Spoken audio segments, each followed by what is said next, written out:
Hello, friends. Once again, welcome to our YouTube channel that is Infinity Legal.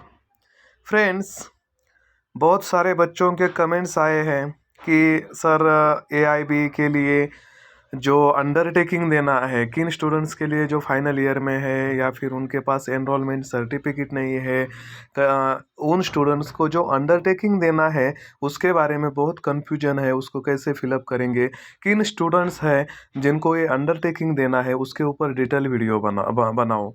इसके लिए friends आज का ये वीडियो हम बना रहे हैं जिसमें हम आपको AIB 20 के लिए जो अंडरटेकिंग फिलअप करने हैं उसके बारे में डिटेल इन्फॉर्मेशन देंगे कि किन स्टूडेंट्स को अंडरटेकिंग जरूरी है, उसको कैसे फिलअप करेंगे। ठीक है फ्रेंड्स, तो लेट्स गो फ्रेंड्स। ये जो है ये बार काउंसिल ऑफ इंडिया ने एक नोटिफिकेशन निकाला है फ्रेंड्स। इसको देख ये PDF और ये नोटिफिकेशन देखने से पहले एक बात हम क्लियर करते हैं कि नोट कि अंडरटेकिंग किन स्टूडेंट्स को देना है। सभी स्टूडेंट्स को तो अंडरटेकिंग देना नहीं है। उसमें हमने 3 टाइप्स ऑफ स्टूडेंट्स का क्लासिफिकेशन किया है। उसमें आते हैं फर्स्ट स्टूडेंट्स जिनको अंडरटेकिंग देना जरूरी है। वो स्टूडेंट्स होते हैं जो फाइनल ईयर स्टूडेंट्स हैं। मतलब आपके LLB 3 इयर्स या फिर LLB BLLB 5 इयर्स के फाइनल या फिर लास्ट ईयर में जो स्टूडेंट्स पढ़ रहे हैं उनको बार काउंसिल का ये जो अंडरटेकिंग है ये देना जरूरी है। ये हो गए फर्स्ट कैटेगरी के स्टूडेंट। सेकंड होते हैं फ्रेंड्स जिन्होंने LLB की डिग्री प्राप्त की है, मतलब वो 3 इयर्स की हो या फिर 5 इयर्स BLLB की हो। उन्होंने LLB की डिग्री प्राप्त की है लेकिन अभी तक as an advocate state bar council, अपना जो स्टेट बार काउंसिल होता है हर स्टेट का अलग होता है, स्टेट बार काउंसिल में एज एन एडवोकेट एनरोलमेंट ही नहीं किया है। मतलब उनके पास क्या नहीं है, एनरोलमेंट सर्टिफिकेट नहीं है। ठीक है, मतलब उनके पास लॉ का डिग्री है, लॉ की डिग्री है, लेकिन एज एन एडवोकेट वो एनरोलमेंट सर्टिफिकेट उनके पास नहीं है। ये हो गए सेकेंड कैटेगरी के स्टूडेंट्स। ठीक है, थर्ड कैटेगरी में हमने क्लासिफाई किया है कि कौन से स्टूडेंट होते हैं जिन्होंने अपनी लॉ डिग्री की है। मतलब फिलहाल में उनका रिजल्ट आया है LLB 3 इयर्स 5 इयर्स का, लेकिन अभी तक जो डिग्री सर्टिफिकेट है वो रिसीव नहीं हुआ है उनके पास। मतलब रिजल्ट तो आया है, वो LLB पास कर चुके हैं, लेकिन उनके पास अभी तक डिग्री सर्टिफिकेट आया नहीं है, उनको प्राप्त नहीं हुआ है। उन स्टूडेंट्स को भी अंडरटेकिंग देना जरूरी है, कंपलसरी है। और एक फोर्थ कैटेगरी हमने बनाई है कि उसमें आते हैं ऐसे स्टूडेंट्स जो क्या कर रहे हैं, जिन्होंने लॉ की डिग्री प्राप्त की है या फिर enrolment certificate as an advocate के रूप में प्राप्त किया है, लेकिन वो किसी और फील्ड में जॉब कर रहे हैं। मतलब एम्प्लॉयड बच्चे जो होते हैं उनको भी ये अंडरटेकिंग देना जरूरी है। और फिर ये जो सेकंड कैटेगरी में जो हमने देखा था कि उन पास अभी तक एनरोलमेंट सर्टिफिकेट नहीं है, उन स्टूडेंट्स को भी अंडरटेकिंग देना जरूरी है। उसमें हम एक और कैटेगरी ऐड कर सकते हैं कि ऐसे स्टूडेंट जिन्होंने एनरोलमेंट किया है लेकिन अपना जो सनद है, एनरोलमेंट सर्टिफिकेट है, वो क्या किया है, बार काउंसिल को सरेंडर किया है किसी भी कारणवश। मतलब वो जॉब कर रहे हैं या फिर कोई भी उनके पास दिक्कत है, उन्होंने अपना एनरोलमेंट सर्टिफिकेट सरेंडर किया है, तो उन स्टूडेंट्स को के लिए भी अंडरटेकिंग देना जरूरी है। फ्रेंड्स, ये हमने डिटेल में देखा कि किन स्टूडेंट्स को अंडरटेकिंग देना जरूरी है। ये तो क्लियर हो गया। First of all final year students, ठीक है। सेकंड, ऐसे स्टूडेंट्स जिन्होंने लॉ की डिग्री तो प्राप्त की है लेकिन अभी तक उनके पास डिग्री सर्टिफिकेट नहीं आया है। ठीक है। थर्ड स्टूडेंट्स होते हैं जिन्होंने एनरोलमेंट नहीं किया है, मतलब उनके लॉ की डिग्री प्राप्त की है, एनरोलमेंट सर्टिफिकेट नहीं है, या फिर एनरोलमेंट सर्टिफिकेट है लेकिन उसको सरेंडर किया है। ये हो गए फोर्थ कैटेगरी के। उसके बाद आते हैं कौन से, उन्होंने जो स्टूडेंट्स अभी जॉब कर रहे हैं, एम्प्लॉयड है, वो भी क्या करेंगे, undertaking bar council of India को सबमिट करेंगे। ये हो गया हमारा क्लासिफिकेशन। अब ये बार काउंसिल ऑफ इंडिया ने जो नोटिफिकेशन निकाला है उसको अब हम डिटेल में देखेंगे कि कौन से स्टूडेंट्स हैं जिनको अंडरटेकिंग देना जरूरी है। ये नोटिफिकेशन का डेट है 27/9/2025। ये आपको याद में रखना है। Notification regarding registration for AIB और final semester candidates without backlog, मतलब जो फाइनल ईयर के स्टूडेंट्स हैं उनको अंडरटेकिंग देना है in previous semester, and candidates who have pass 3 year और 5 year LLB but have not obtain their degree, LLB की डिग्री प्राप्त की है, अभी तक डिग्री सर्टिफिकेट रिसीव नहीं हुआ है, और those who have pass out obtain their degree but have not enrolled with any state bar council, law की डिग्री प्राप्त की है लेकिन स्टेट बार काउंसिल में एज एन एडवोकेट के रूप में एनरोलमेंट ही नहीं किया है, और having enrolled have surrender their enrolment certificate, इन स्टूडेंट्स के लिए क्या करना है, अंडरटेकिंग देना जरूरी है। ठीक है, dear candidates, in compliance with the recent direction of the Honorable Supreme Court and the Bar Council of India rules, this notification provides updated guidelines for registration for the All India Bar Examination AIB 20 for the following categories of candidates who must be studying or have passed out of Bar Council recognized universities, approved colleges that are affiliated with the Bar Council recognized universities। ठीक है, अब देखो ये first criteria क्या है, first category कौन सी है, eligibility of final year law students without backlog, मतलब जो फाइनल ईयर के स्टूडेंट्स हैं वो एलिजिबल है, लेकिन उनका कोई भी बैकलॉग नहीं होना चाहिए। उन स्टूडेंट्स के लिए क्या करना है, अंडरटेकिंग देना जरूरी है। कौन से candidates currently in their final semester of a 3 year और 5 year LLB degree course studying at a BCI recognised university और a college approved by the BCI and affiliated with a BCI recognized university are eligible to register for AIB. These candidates must have no backlogs from previous semester to qualify। ये तो first category हो गई, कौन से, जो final year students है उनको undertaking देना जरूरी है। सेकेंड कैटेगरी में कौन से स्टूडेंट्स आते हैं, eligibility of law graduates who have not obtain their degree, मतलब लॉ की डिग्री तो है लेकिन अभी तक उनके पास डिग्री सर्टिफिकेट रिसीव नहीं हुआ है। ये तो हो गए सेकेंड कैटेगरी के स्टूडेंट्स। ठीक है, इसको डिटेल में देखने की जरूरत नहीं है।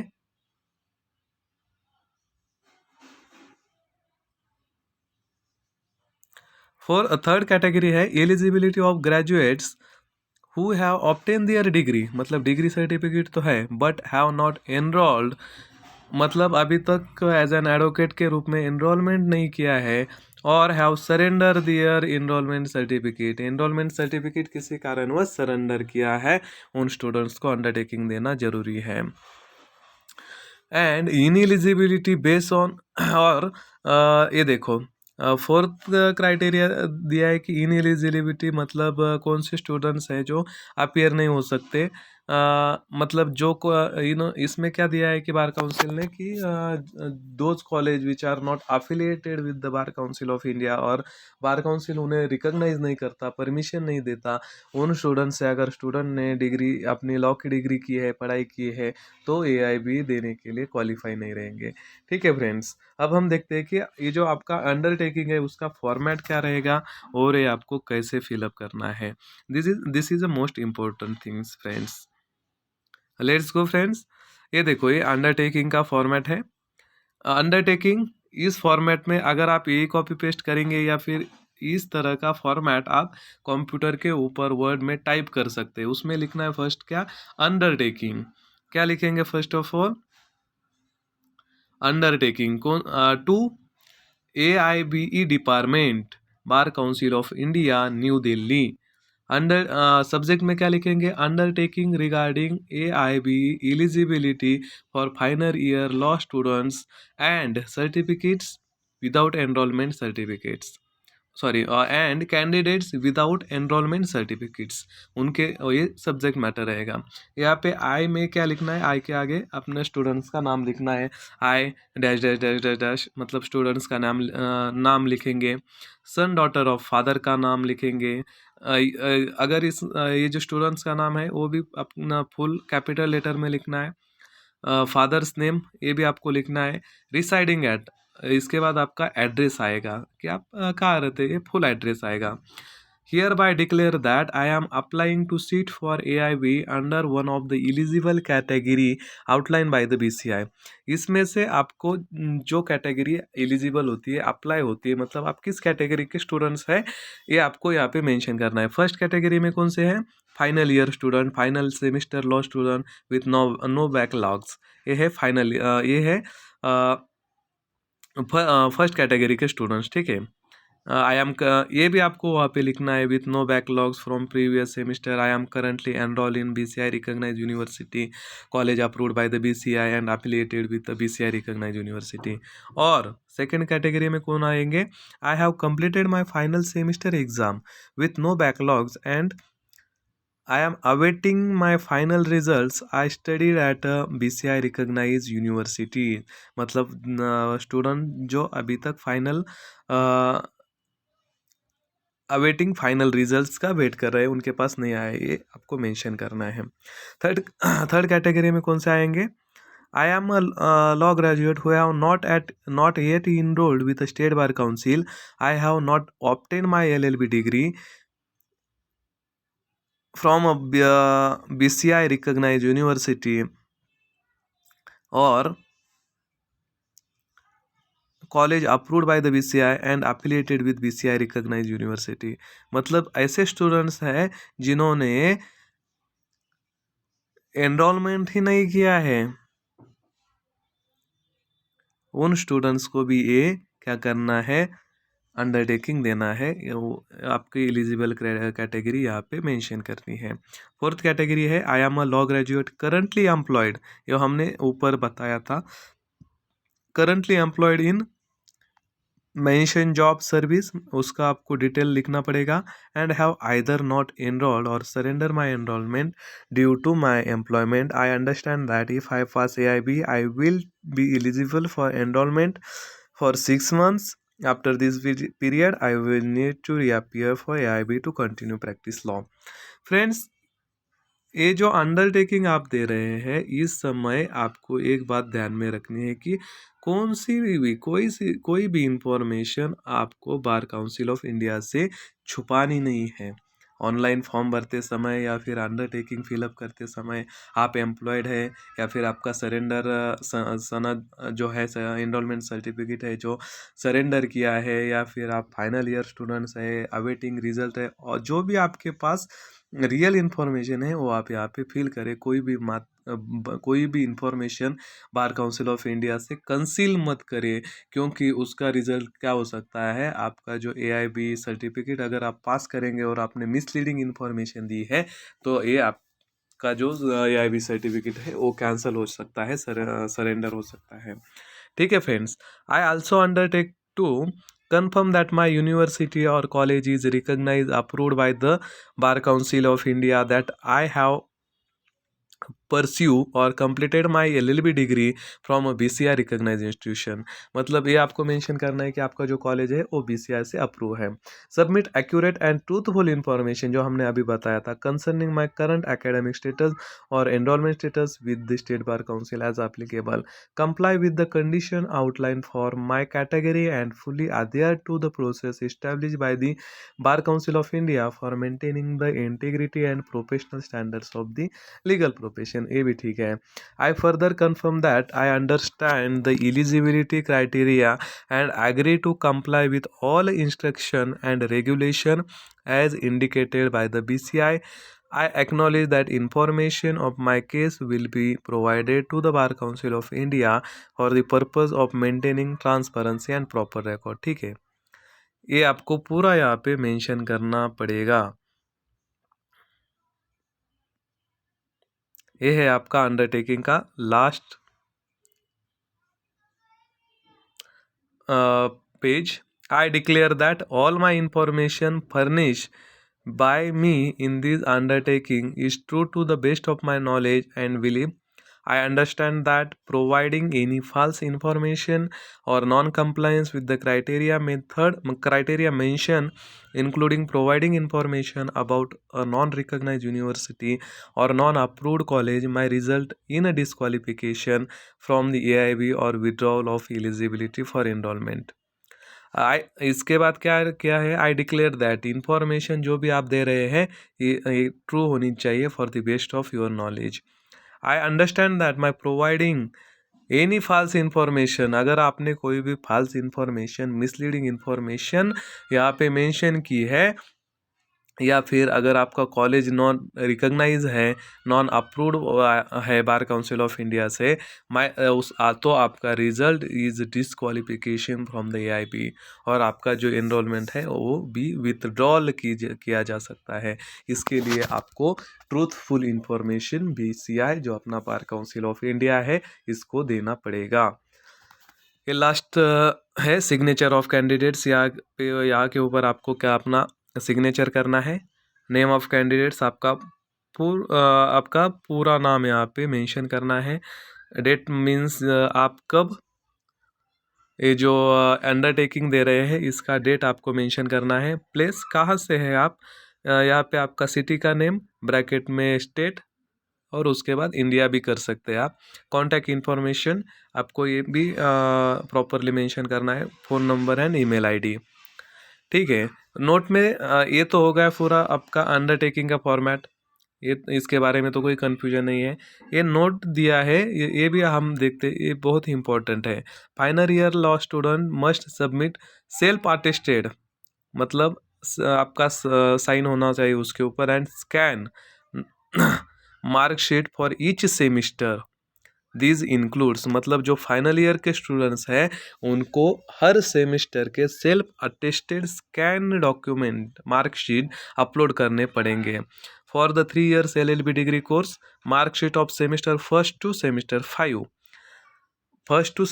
5 अगर आपको सभी सेमिस्टर के मार्कशीट अपलोड करने हैं।